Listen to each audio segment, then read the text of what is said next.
Hello everyone, welcome to electrical hub. तो आज का टॉपिक है थ्योरी ऑफ सप्लाई। इकोनॉमिक्स में ये टॉपिक है थ्योरी ऑफ सप्लाई। तो थ्योरी ऑफ सप्लाई से समझने से पहले हम लोग को समझना पड़ेगा कि सप्लाई किसको बोलते हैं। Supply is a part of stock where stock represent total. यानी कि सप्लाई वो उस चीज़ को बोलते हैं जो रेडी रहता है बेचने के लिए। जैसे आपके पास इतना ज़्यादा स्टॉक है, इसमें से आप इतने माल को रेडी रखे हैं बेचने के लिए, बाकी इतना गोडाउन में है, तो इस पार्ट को बोलते हैं सप्लाई। जिसको रेडी बोलते हैं। Supply of a commodity refers to the amount of commodity which the seller is ready to sell at a particular time and at a particular price। तो ये इसका डेफिनेशन है। मैं सप्लाई का लिख देता हूँ definition. Supply of a commodity refers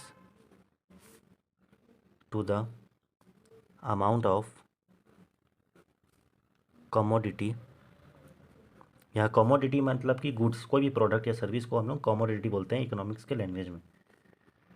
which the seller is ready to sell at a particular time and at a particular price। तो ये हो गया सप्लाई का डेफिनेशन। अब थ्योरी ऑफ सप्लाई में हमारा एक लॉ आता है, लॉ ऑफ सप्लाई। जैसे लॉ ऑफ डिमांड था वैसे लॉ ऑफ सप्लाई भी होगा। लॉ ऑफ डिमांड में क्या था कि अगर प्राइस बढ़ेगा तो डिमांड क्या होगा, क्वांटिटी डिमांड नीचे जाएगा। यानी कि इसका ग्राफ कैसे जाता था, अगर मान लो ये प्राइस है और ये क्वांटिटी है, तो अगर प्राइस बढ़ेगा तो क्वांटिटी नीचे जाएगा, यानी कि इस डाउनवर्ड जाता था। ठीक है, ये होता था डिमांड में, लॉ ऑफ डिमांड। अब लॉ ऑफ सप्लाई में क्या होता है कि अगर प्राइस ऊपर जाएगा तो क्वांटिटी सप्लाई, क्वांटिटी डिमांड नहीं, क्वांटिटी सप्लाई भी ऊपर जाएगा। ठीक है, यानी कि अगर किसी भी चीज़ का कीमत बढ़ रहा है तो सप्लाई भी बढ़ जाएगा। ये इकोनॉमिक्स में मार्केट बिहेवियर को एक लॉ है, ये कांस्टेंट, ये होगा ही होगा। इसके बेसिस में ही हम लोग आगे कुछ भी मार्केट सप्लाई शेड्यूल या फिर डिमांड शेड्यूल या सप्लाई शेड्यूल कुछ भी पढ़ेंगे। ये हमको ध्यान रखना है कि अगर प्राइस ऊपर जाएगा तो क्वांटिटी सप्लाई भी ऊपर जाएगा। लेकिन डिमांड के केस में क्या होता था, प्राइस ऊपर जाता था तो डिमांड नीचे जाता था। ठीक है, इस केस में प्राइस ऊपर जाएगा तो क्वांटिटी सप्लाई भी बढ़ जाएगा। तो इसका ग्राफ कैसे बनेगा, मान लो ये प्राइस है और ये क्वांटिटी सप्लाई है। क्वांटिटी सप्लाई 1 2 3 4, यहाँ भी 1 2 3 4। तो अगर प्राइस बढ़ रहा है तो क्वांटिटी सप्लाई भी बढ़ेगा। यहाँ पास गया, ये भी बढ़ा, ये भी बढ़ा, तो ये कैसे जा रहा है, ऐसे जा रहा है। तो इस पर ध्यान दीजिए, डिमांड सप्लाई डाउनवर्ड जाता था और सॉरी डिमांड जो ग्राफ था वो डाउनवर्ड जाता था, और जो क्वांटिटी सप्लाई का जो ग्राफ है वो अपवर्ड जाएगा। तो उसको बोलते हैं डाउनवर्ड स्लोप और उसको बोलते हैं अपवर्ड स्लोप। तो हमेशा याद रखना, सप्लाई का जो कर्व है वो हमेशा अपवर्ड रहेगा। ठीक है, ये होता है लॉ ऑफ सप्लाई। अब इतना होने के बाद हम लोग समझते हैं सप्लाई शेड्यूल। सप्लाई शेड्यूल यानी कि किसी सिंगल मार्केट को के बारे में पता करना कि उनका बिहेवियर क्या है सप्लाई और प्राइस में, उसको बोलते हैं सप्लाई शेड्यूल।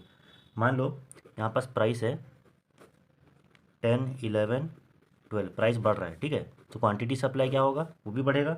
मान लो पहले 10 प्रोडक्ट लेते थे, अब 20 प्रोडक्ट सप्लाई होगा। अब उसके बाद 12 रुपये हुआ, तो प्राइस बढ़ रहा है तो सप्लाई भी बढ़ रहा है, ये लॉ है, ऐसा किए। तो इस हिसाब से ग्राफ हमारा कैसे बनेगा, क्वांटिटी सप्लाई 10 20 30, 10 11 12, ये किस तरह जा रहा है, ऐसे जा रहा है। ठीक है, ये होता है सप्लाई शेड्यूल, ये सिंगल मार्केट का हो गया।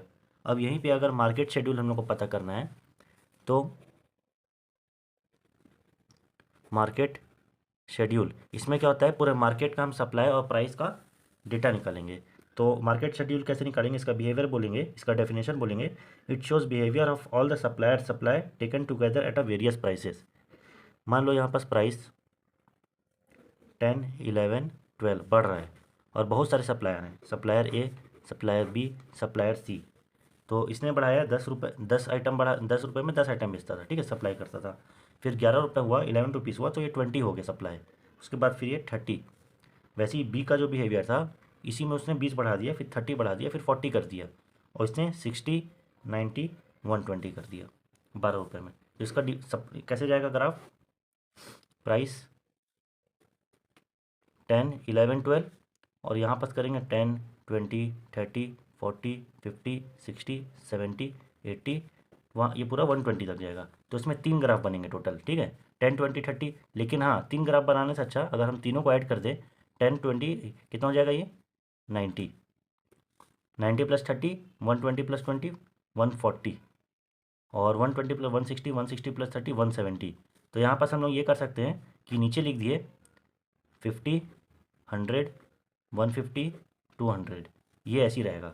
10 रुपये में कितना था टोटल 90 था, तो यहाँ पास रहेगा ये। उसके बाद फिर 140 था, तो यहाँ पास आ जाएगा, और उसके बाद था 170, ये यहाँ पास आ जाएगा। तो इसका स्लोप भी अपवर्ड जाएगा। इसको बोलते हैं मार्केट शेड्यूल का कर्व। ठीक है, यहाँ पास हम तीनों को ऐड करेंगे, ये 60 प्लस 20 प्लस 10 करेंगे तो यहाँ पास 90 आ जाएगा। इसको बोलते हैं total supply, total quantity supply, इसको बोलते हैं टोटल क्वांटिटी सप्लाई। इसको बोलते हैं मार्केट शेड्यूल। हमने सप्लाई शेड्यूल समझ लिया, मार्केट शेड्यूल समझ लिया। अब देखते हैं कि फैक्टर अफेक्टिंग सप्लाई, यानी कि फैक्टर अफेक्टिंग सप्लाई, कौन कौन से फैक्टर हैं जो सप्लाई को अफेक्ट करते हैं।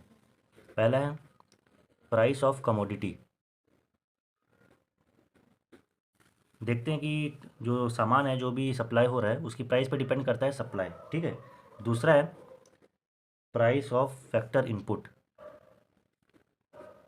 फैक्टर इनपुट यानी कि रेंट, वेजेस, कि अगर हम सप्लाई बढ़ा रहे हैं तो हमारा रेंट और वेजेस बढ़ रहा है कि नहीं बढ़ रहा है, इंटरेस्ट बढ़ रहा है कि नहीं, इलेक्ट्रिसिटी चार्जेस भी बढ़ेंगे।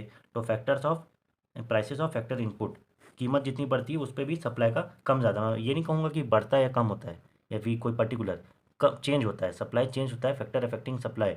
इसका मतलब ये नहीं कि बढ़ रहा है या मैं सिर्फ बढ़ रहा हूँ बोल रहा हूँ या फिर कम हो रहा है बोल रहा हूँ, ये इसका मतलब कहता है फैक्टर अफेक्ट कर रहा है, बढ़ भी सकता है कम भी हो सकता है। थर्ड होता है प्राइस ऑफ कॉम्पिटिटर।